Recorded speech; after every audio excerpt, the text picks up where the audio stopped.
नजर नहीं तू लगावा।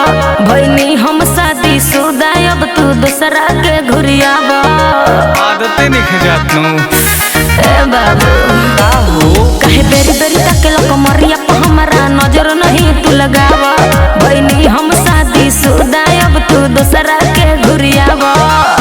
काहे बेचैनी बाटे तोहरा भइल, अरे तोहरा भइल। सुना नैहर में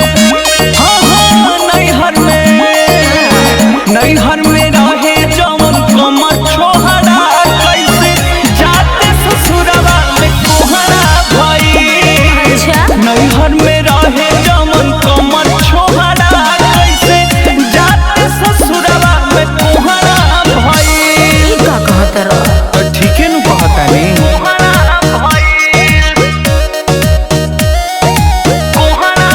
म्यूजिक बाय ए.बी.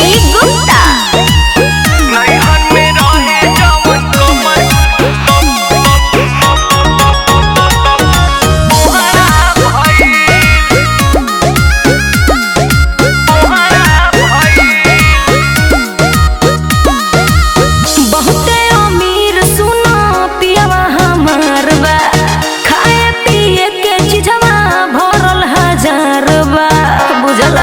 दिक्कत नहीं है तो घीचो ना। हमारा तो लागो लाई दोसर झमेल बा।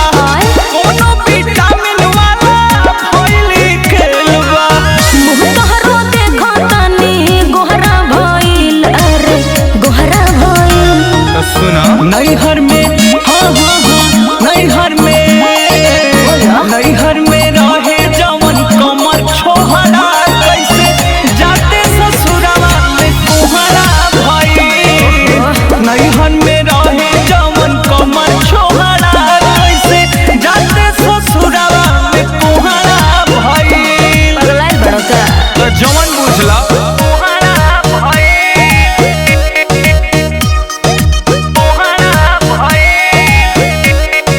Music by AB. गुप्ता।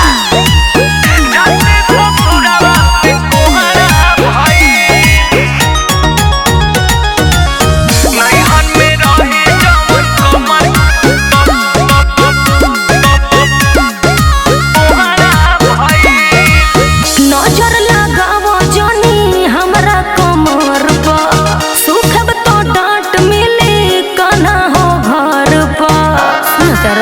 आइए दादा हम का कुछ कैले बने आशीर्वाद जानू रही आबाद हो।